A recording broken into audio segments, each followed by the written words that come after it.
Sana tu duelo. Comenzamos.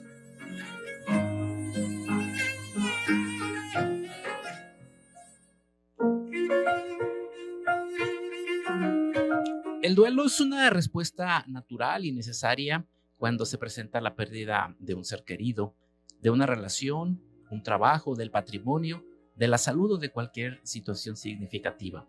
Sin embargo, cuando no se procesa este duelo adecuadamente, puede convertirse en una situación patológica que afecta gravemente la salud emocional y física de la persona. Sanar un duelo a tiempo es importante porque permite que la persona afectada pueda reconocer y expresar sus emociones. El dolor, la tristeza, la ira, la culpa son sentimientos comunes durante el duelo y es importante darles el espacio para ser vividos y procesados.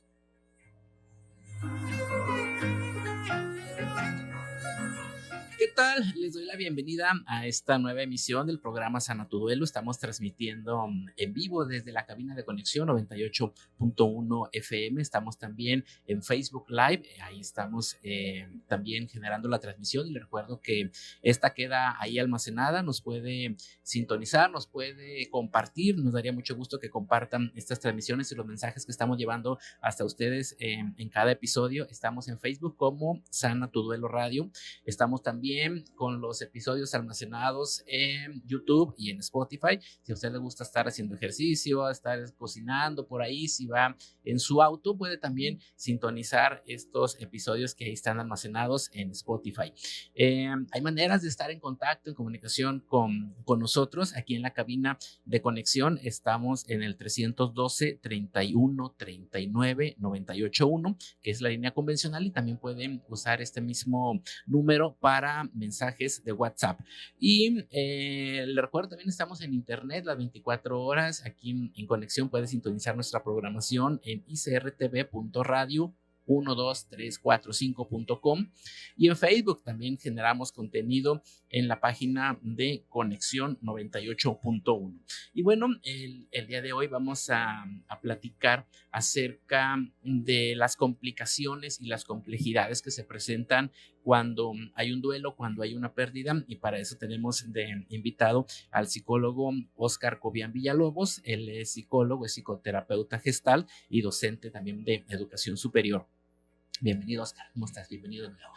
Pues muchas gracias, Elías. Un gusto de nuevo estar aquí compartiendo contigo y con todas las personas. Gracias. Y bueno, para hablar precisamente de estas complicaciones y las complejidades del duelo, Óscar nos propone una serie que ustedes pueden también ver por ahí en Paramount. Yo la vi en Paramount. Y para quienes tengan el servicio de internet con Telmex, Paramount está gratis ahí a través de Claro Video. Ok. No la tuve que pagar. Sí, muy bien. Está gratis ahí en Claro Video. Sí. La serie se llama La Mujer en la Pared. Si podemos contextualizar, Óscar, para quienes no la hemos visto completa o no teníamos conocimiento de qué se trata La Mujer en la Pared y cómo la podemos relacionar con ese tipo de duelos, de pérdidas o de duelos patológicos. Claro que sí. Sin afán de hacer una reseña completa para que... Nada más para enganchar al público. ¿verdad? Esperamos que sí. Bueno, es una miniserie, creo que tiene 6 o 7 capítulos nada más. Sí, 6. Narra una serie de sucesos. Es una miniserie construida a partir de historias reales, eso sí.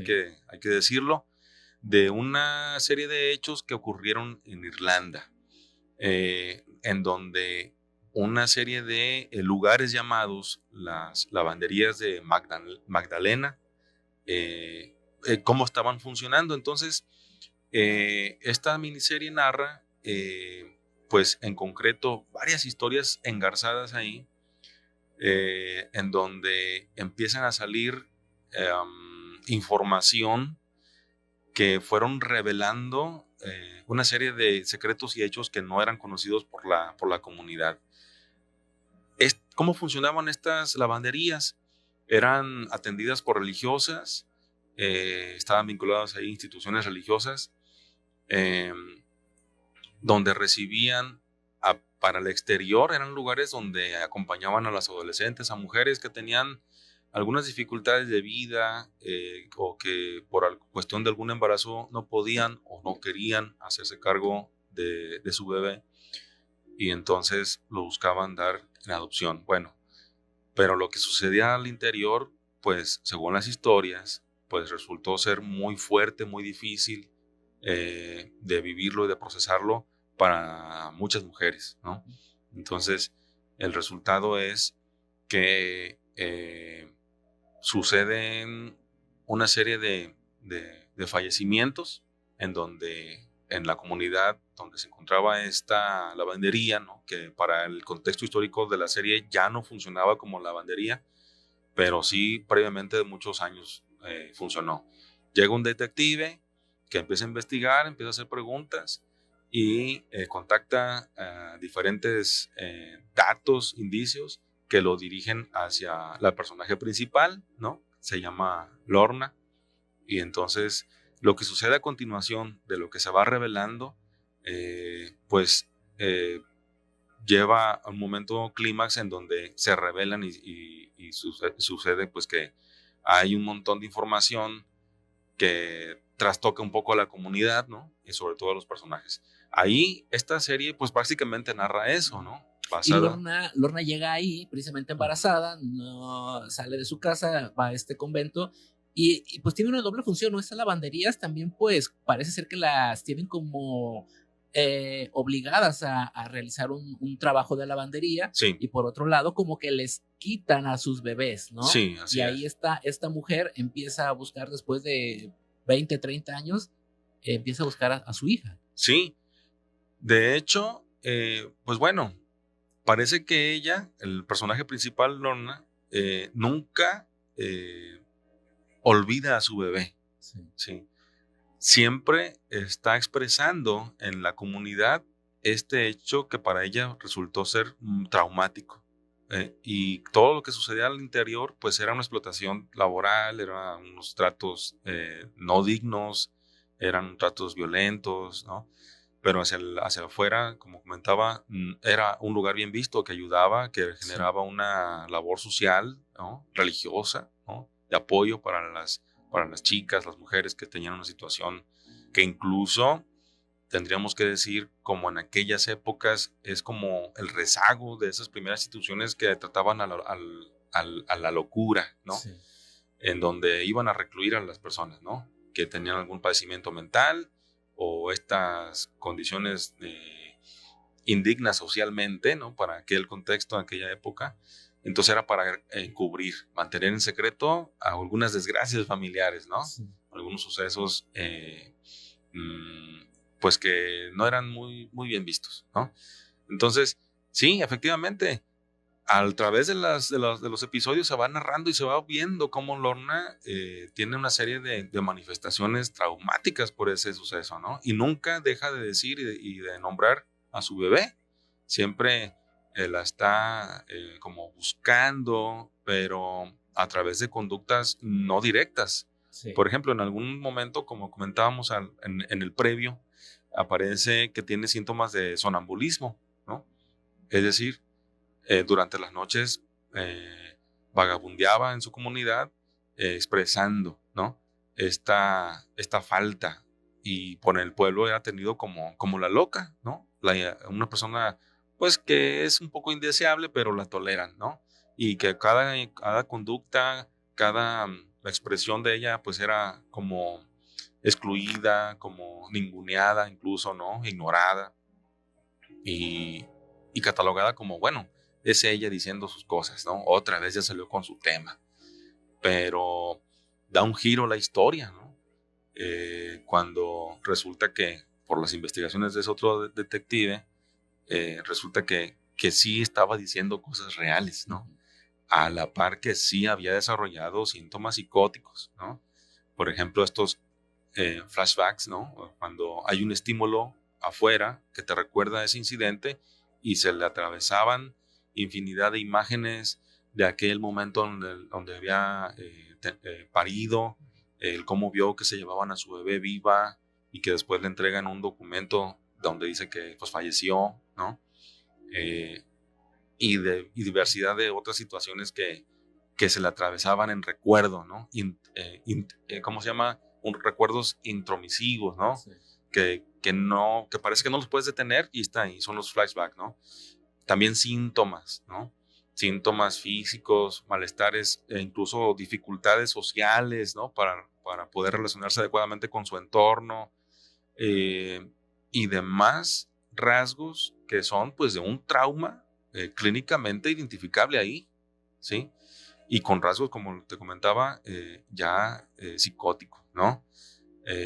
Al punto de que poder cometer, pues, actos indebidos en un estado de inconsciencia. Pareciera como si se desconectara, entrara en una inconsciencia y operaba, ¿no? Pasaba al acto en esta situación, para, digamos, como una forma de expresarlo, ¿no? De sí decirlo. Entonces, más o menos de esto se trata la serie. Ya nuestro invitado Oscar Covia ya nos puso en contexto. Estamos hablando de la serie La Mujer en la Pared, que pueden ustedes ver en Paramount o en Claro Video si tienen ahí Telmex y es gratis. Te preguntaba al inicio del programa, Oscar, ¿cuántos duelos, cuántas pérdidas atraviesa la protagonista de esta serie? Wow. Yo pienso que es una experiencia continuada. Al ver así la unidad de los 6 episodios, sobre todo lo que bien nos representa en su experiencia de duelo, pues son diferentes incidentes, yo diría, porque pudiéramos dividirlo en duelos, ¿no? El duelo a lo mejor de esa pareja, el duelo de su familia de origen, el duelo de su vida cotidiana como la conocía cuando era adolescente antes de ser ingresada en este centro, el duelo del embarazo, el duelo de la bebé. Una vez que sale, parece evidente, nos muestra la serie, que no vuelve a insertarse de manera funcional en la comunidad.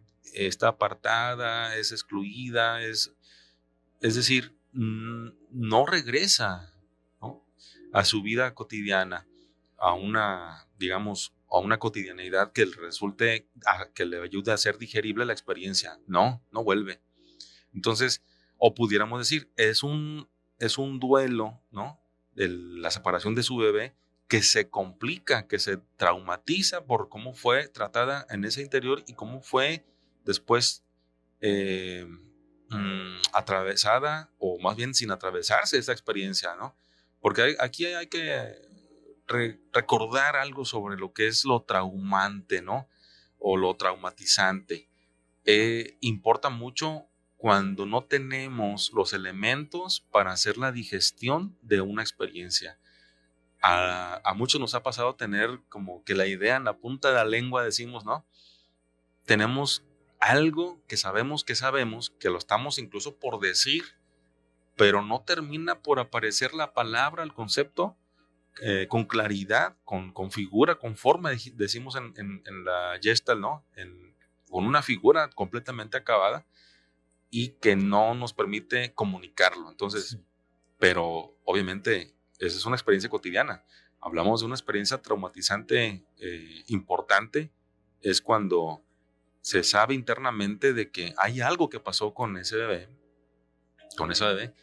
y el entorno parece coludido.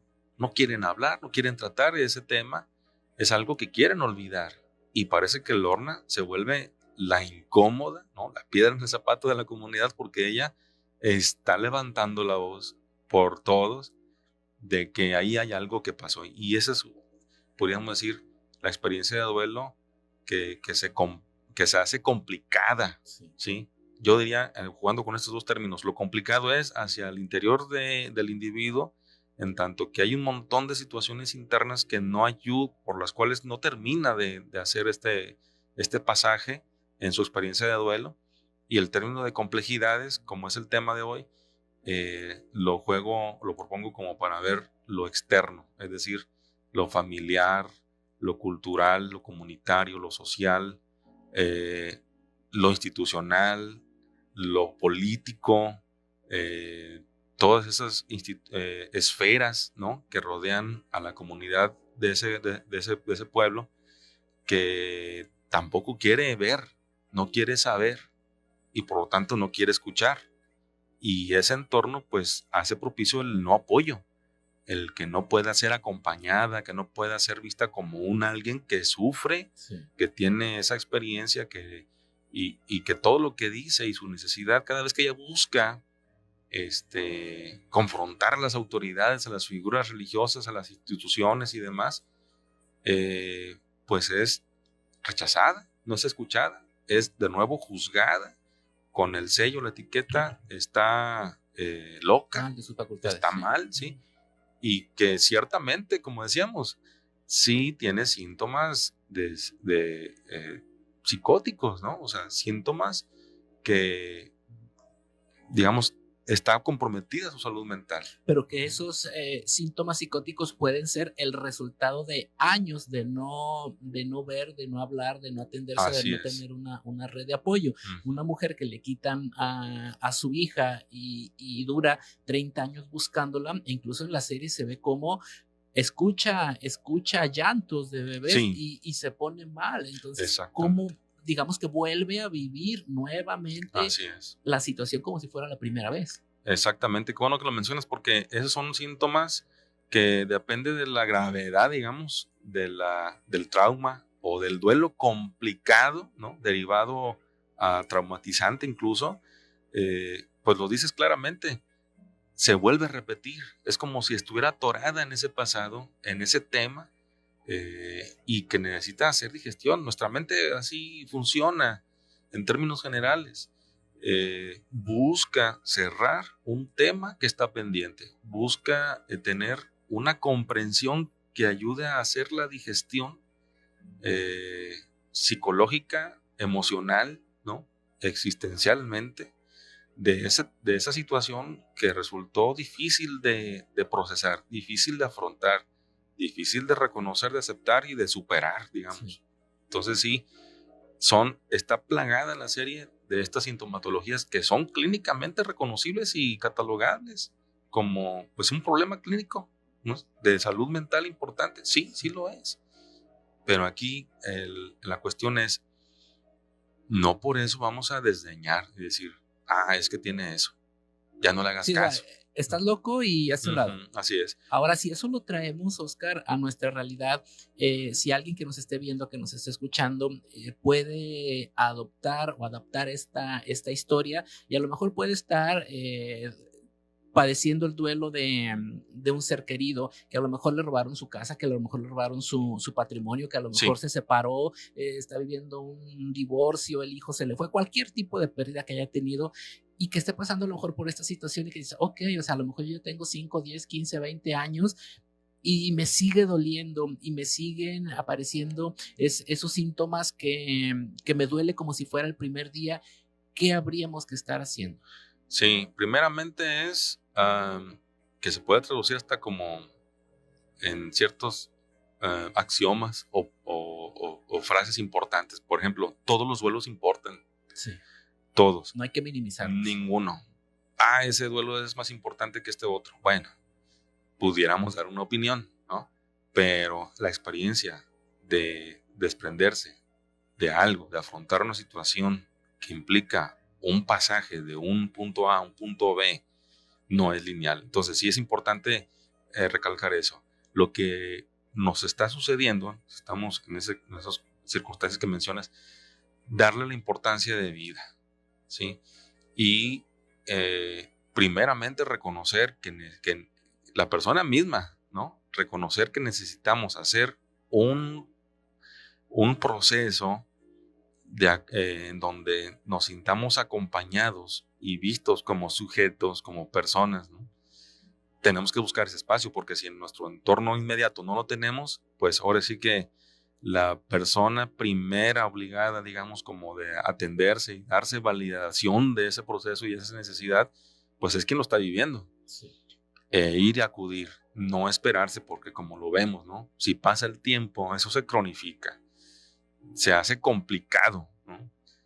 Y eso trastoca también la cotidianidad. Entonces, van a surgir situaciones que se van a exacerbar.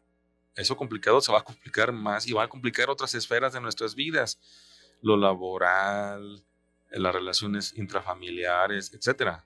Entonces, Si tú estás en una situación así y que te descubres que tienes tiempo y traes el tema presente, constante, recurrente, la invitación es, oye, son síntomas, son indicadores que tienes que ir a procesar ese tema. A lo mejor no le llaman duelo, ¿verdad? Sí. Pero sí. Es algo que traemos ahí, a lo mejor no lo podemos nombrar, pero es algo. Así es. Y justamente has dado en el clavo porque también en la serie está ahí puesta. Dijiste ahorita, algo que no podemos nombrar. Eso ya es un indicador regio, digamos, casi de oro, ¿no? Para poder ir en ese acompañamiento. Yo sé que traigo algo, pero no lo puedo aterrizar, no lo puedo expresar. No sé cómo explicarlo.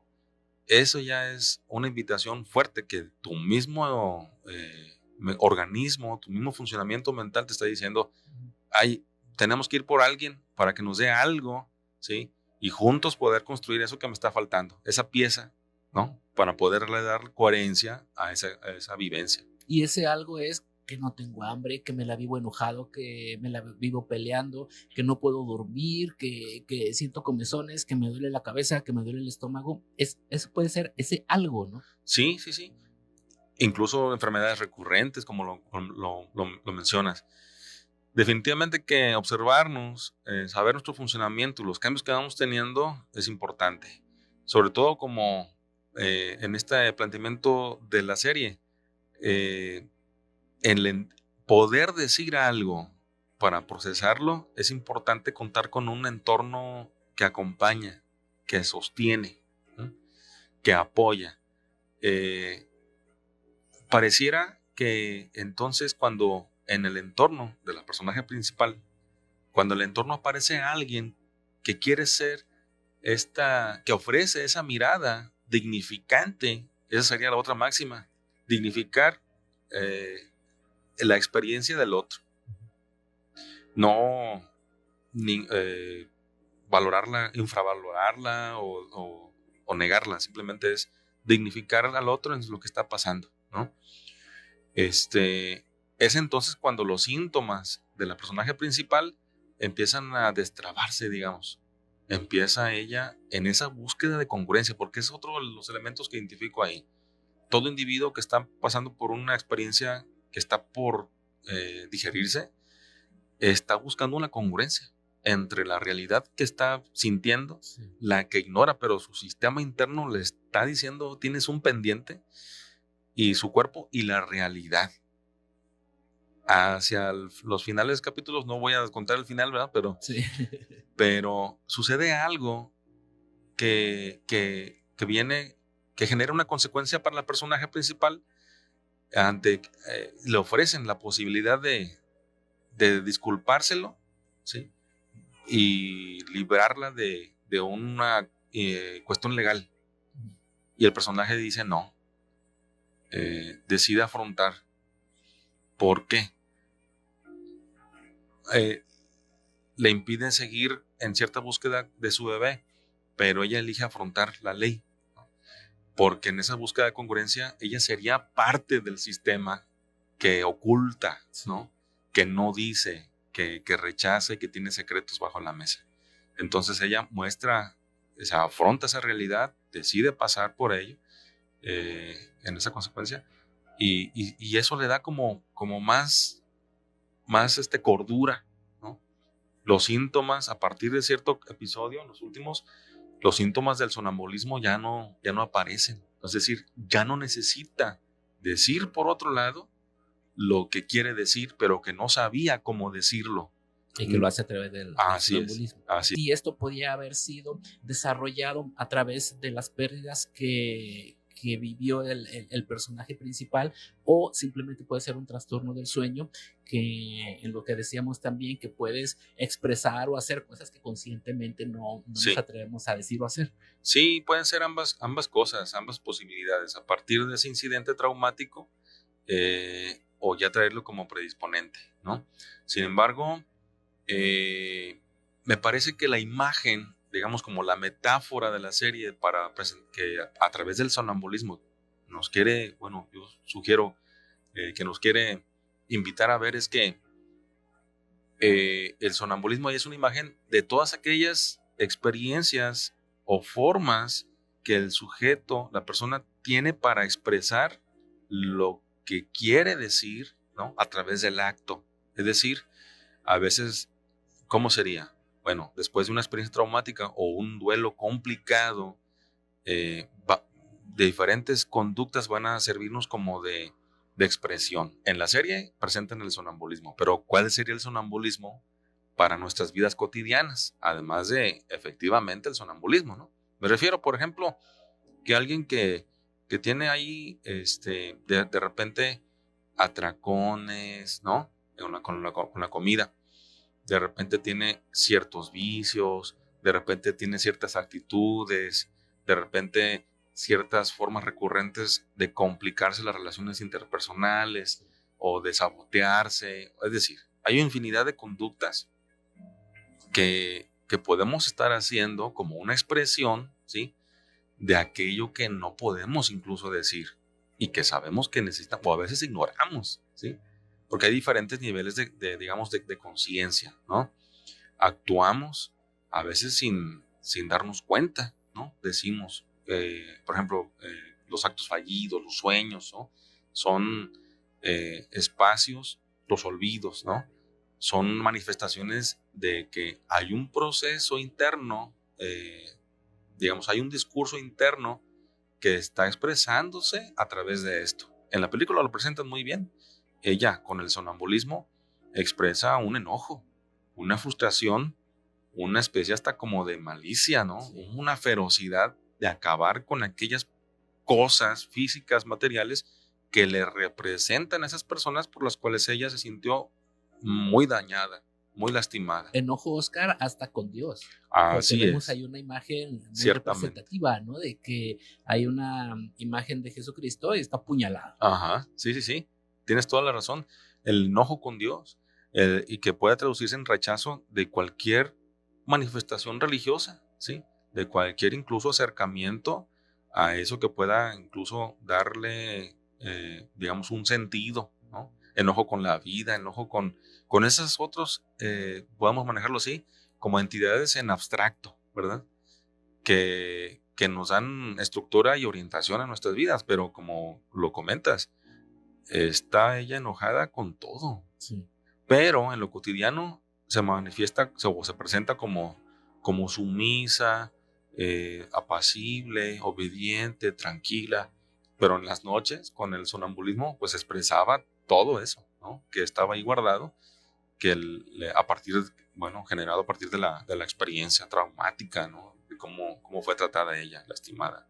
Y ya cuando presentamos o cuando alguien conocemos con una situación que esté pasando ya en la vida real, que haya estado atravesando por un proceso de duelo, de pérdida, y se presenta el enojo ya por muchos años, Oscar, ¿qué hay que hacer? ¿A dónde ocurrir? Porque lo comentabas hace un ratito en un bloque pasado, ¿no? Como sociedad o como red de apoyo muchas veces pues invalidamos, etiquetamos y nos damos la vuelta. Sí. ¿Qué hay que hacer también? Tenemos una responsabilidad, ¿no? Sí, ahí justamente el primer responsable es la persona, ¿no?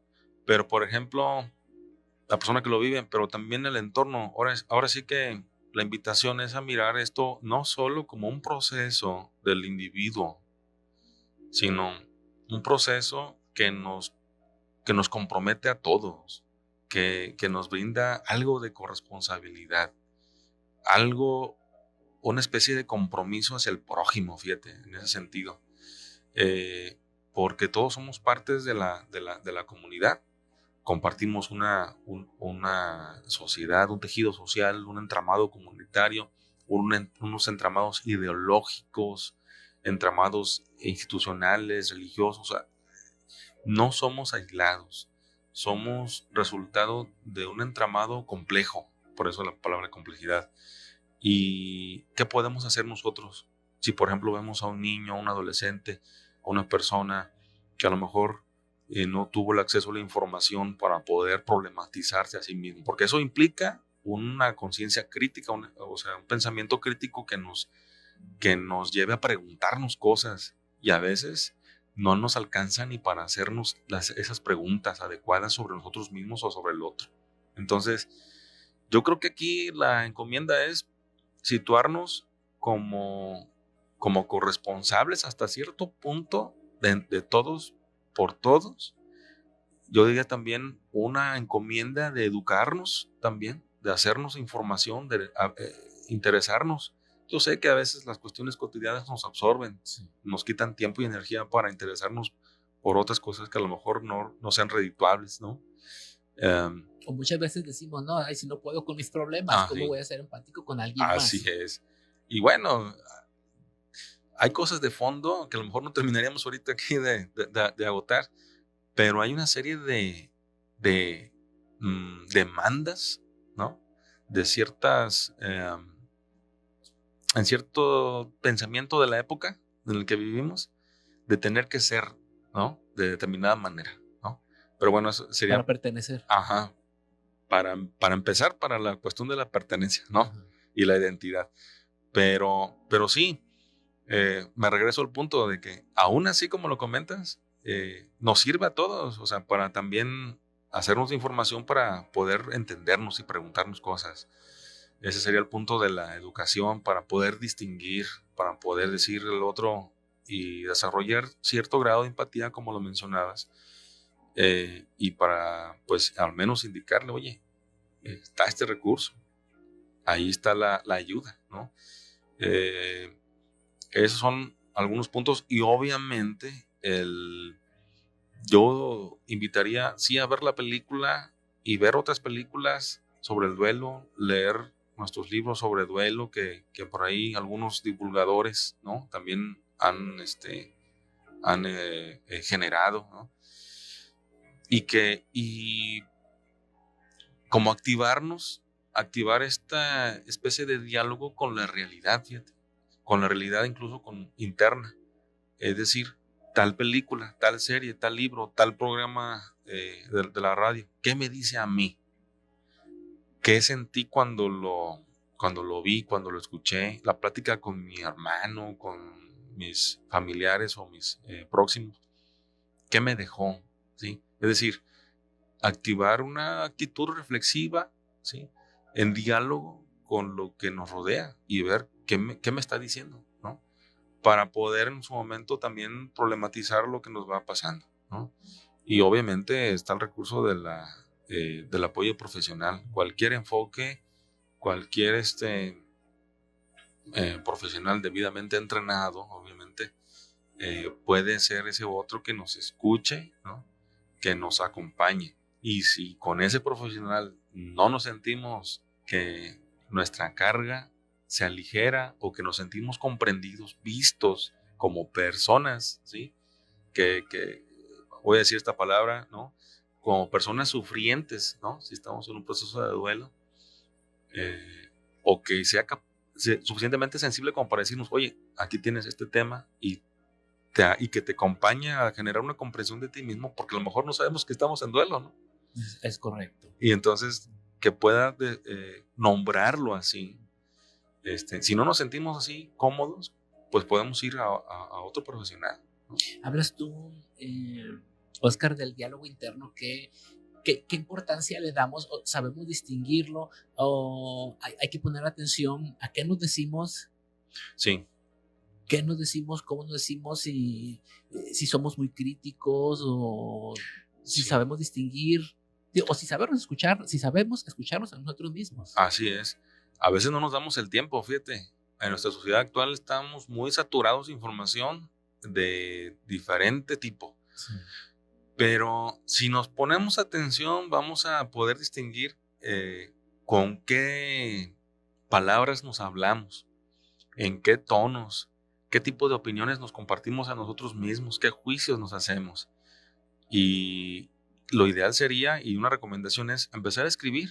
¿Qué estoy pensando? ¿Cómo me lo digo? Lo que me digo. Y con el tiempo vamos quizá a identificar que me hablo como si me hablara mi mamá, que me hablo como me hablaba mi papá o un hermano. Es decir, podemos ir identificando que nuestro diálogo interno está construido por esos otros importantes significativos de nuestra vida, ¿sí? Es decir, que hay en nuestro interior, nuestra familia interna. Hay algunos psicoanalistas que hablan de esto y de otros enfoques también. Yo no soy solamente Oscar, sino soy todos aquellos, digamos, con los que yo he convivido, ¿no? Y el asunto aquí es, desde esta reflexión crítica hacia nosotros mismos, que la podemos ir como aumentando, incrementando en la medida que nos observamos y hacemos de nosotros nuestro objeto de investigación o nuestro sujeto de investigación, digamos, ¿no? Es algo muy sano, porque también la posibilidad es de que nos preguntemos, ¿y yo qué pienso de mí ahora? Sí, ya hice un barrido de todos mis otros que habitan en mí, pero ¿yo qué opino? ¿Cuál es mi postura? ¿Cuál es mi definición a partir de esto? ¿No? Entonces hay que poner atención a todos estos puntitos que nos está diciendo nuestro invitado, el psicólogo Oscar Cobian, de qué nos decimos, cómo nos lo decimos, porque es importante también para cómo vamos desempeñándonos en la sociedad y cómo vamos siendo felices o infelices a fin de cuentas en esta vida.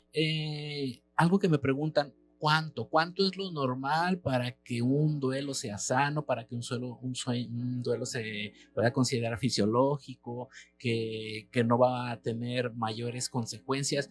En el entendido de que pues todos somos únicos, somos seres individuales, sí, que ninguno vamos a procesar la misma pérdida de la misma forma, aunque seamos hijo y papá, con los que seamos hermanos, siempre vamos a tener diferencias y siempre cada uno puede ser procesado a su debido tiempo.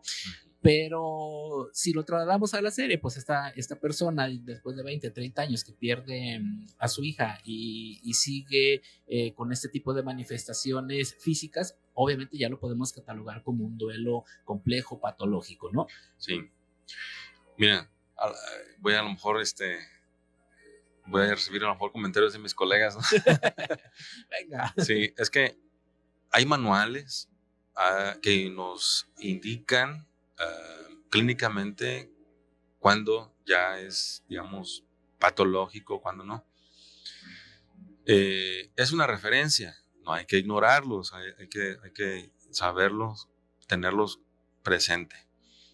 Pero últimamente yo me he abierto a la posibilidad de que, como lo comentabas, cada persona somos únicos.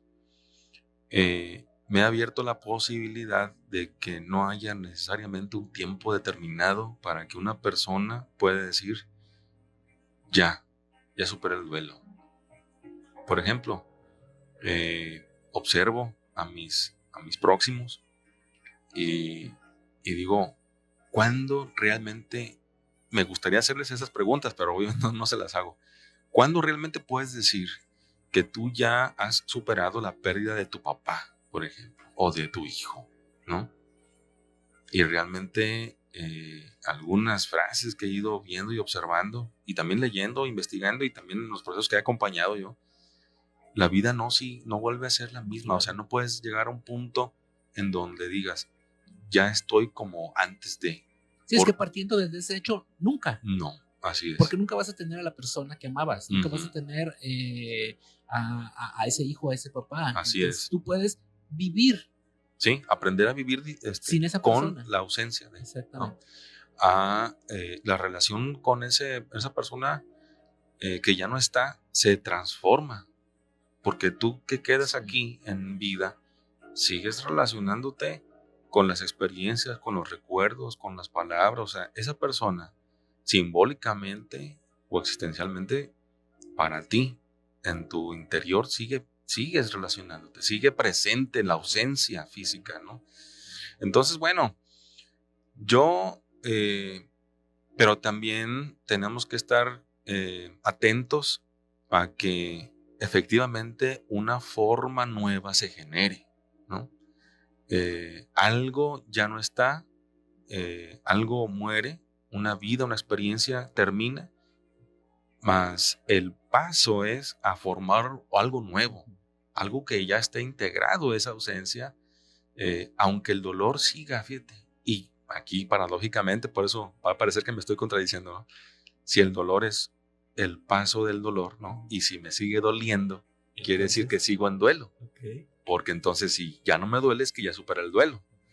Y creo que no, creo que tendríamos que hacerle muchas preguntas al duelo personal para decir qué negociaciones voy a hacer conmigo, porque a lo mejor permanecer en un cierto grado de duelo, de dolor, es como el vínculo todavía, ¿no? Que igual no me permite desarrollar, o sea, no me impide seguirme desarrollando en la vida, pero a lo mejor quiero guardar eso. A Y, través de ese dolor, ajá, ese vínculo con ese ser querido. así es. Y alguien diría, pues es que no debe de ser así. Ok, pero bueno, aquí pregunto, ¿cómo quiere la persona? ¿Sí? Porque a lo mejor clínicamente diríamos, pues es que es un duelo crónico ya, ¿no? Eso es un duelo crónico, porque se está aferrando a su dolor, ¿no?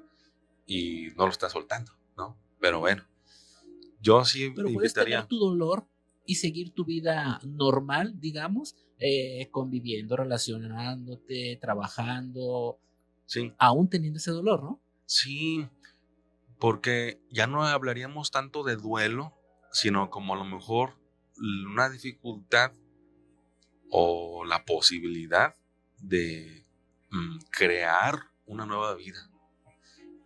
Y a veces es la otra cara. Nos mantenemos como diciendo, no, sigo sin salir del duelo, pero a lo mejor lo que no sé es cómo crearme una nueva vida, una nueva configuración en donde esté integrado y ese dolor tenga un lugar en mi vida. Y es ahí donde puede entrar la ayuda profesional. Sí, sí, sí. El ir en la continuidad de la vida, en donde crear una continuidad en la vida en donde ese dolor y esa experiencia tenga un sitio. No quiere decir que no lo tenga, ¿no? No sé si me estoy explicando adecuadamente, pero justamente ahí es donde comentas, y lo retomo, el poder en el acompañamiento profesional, poder generar ese espacio para resignificar la experiencia de duelo y dejar como el tema, no porque no sea importante o no deba de ser visto así, pero cambiarlo hacia estas palabras, hacia el porvenir, ¿no? Hacia la creación de nuevas rutinas, ¿sí? En buscar la aceptación, la adaptación. Vuelvo a ese punto, a la creación de una nueva cotidianidad que implica una nueva identidad, ¿sí? A un pensarme diferente, es decir, volcado hacia adelante, ¿no? Eso le da un giro al tema, me parece, respecto al duelo, porque entonces, ¿qué es lo que este dolor o estar entretenido en este tema de la pérdida de alguien, a qué te está invitando? O sea, ¿cuál es la propuesta que viene a continuación? Y a veces permanecemos ahí en el dolor, como estancados, porque parece Sin que ver no hay un más allá. futuro, Sí. ajá, un mañana, digamos, ¿no? O un presente, ¿no? A veces ni siquiera simbólicamente no hay un presente, solamente hay un Sí. espacio difuso, pasado, ¿no? Que Sí, está igual hay revuelto. gente que lo dice, yo me morí cuando se murió mi pareja. Exactamente. Y ahí sí, ahí se quedan. Uh-huh. Entonces, cuando sientas eso, que ya no puedes seguir adelante, cuando sientas enojo, cuando sientas frustración, que, que no puedes dormir o que duermes demasiado, a lo mejor puede ser una buena oportunidad de buscar una ayuda. Sí. Y siempre se va a abrir una puerta, ¿no, Oscar? Así es, sí, definitivamente. Tú puedes atender ese tipo de situaciones de Sí, sí, sí. Sí, he acompañado y realmente como profesional les quiero compartir que no queda uno igual tampoco.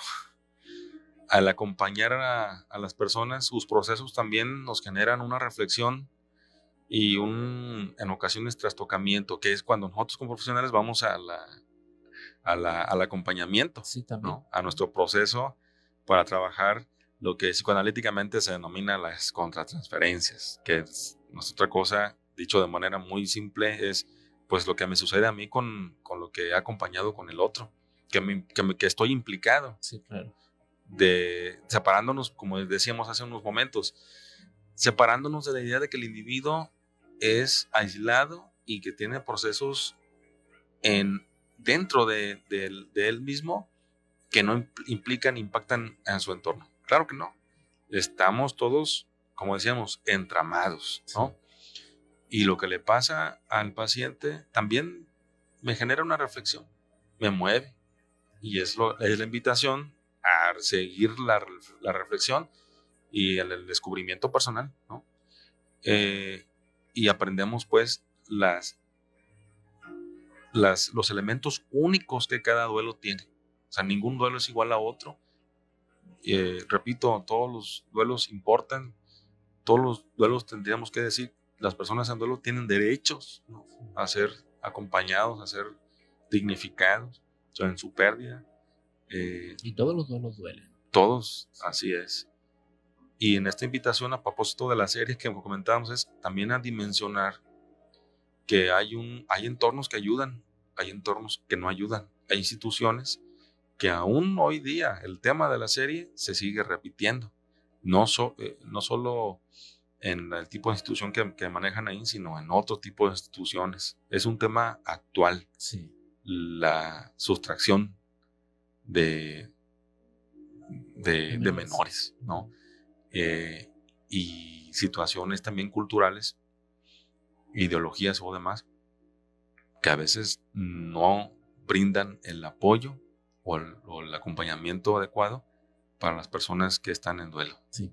Y que seguramente hay gente sufriendo por esta realidad que están aconteciendo, como tú lo comentas, que están siendo despojados de sus hijos de una manera no muy sana ni voluntaria muchas veces. Pero bueno, ya ese es otro tema. Yo te agradezco, se nos termina el tiempo, Oscar, que nos hayas acompañado. En 30 segundos, algo que desees agregar antes de despedirnos. Híjole, hermano, no, pues que todos los programas que has aquí creado, pues es como una biblioteca. Yo invitaría a las personas a que visiten y revisiten todos tus episodios, ¿no? Hay algo ahí que les va a mover, así como si fuera una serie. Sí. No es una serie de Netflix aquí, ¿no? Pero es una serie de entrevistas en donde más de alguna va a poder las personas. Ahí. Sí. Y entonces empezar ahí a reflexionar a partir de lo que en ese entorno te sacuda tantito. Hay que empezar a hablar más sobre estas cuestiones. Sí. Hablar. Con eso nos quedamos. Oscar, muchísimas gracias por acompañarnos nuevamente. Muchas gracias, Elías. En Sana tu Duelo. Y bueno, le recordamos, hoy estuvimos platicando de estas complejidades del duelo y la serie ahí está para que ustedes la busquen, La Mujer en la Pared. Por lo pronto, yo le agradezco que nos hayan escuchado, que nos hayan visto y también le recuerdo que quedan grabados los episodios en Facebook Live, Sana tu Duelo Radio, y luego lo puedes escuchar también en YouTube y en Spotify. Nosotros nos vemos y nos escuchamos la próxima semana. Hasta la próxima, soy Elías Valencia.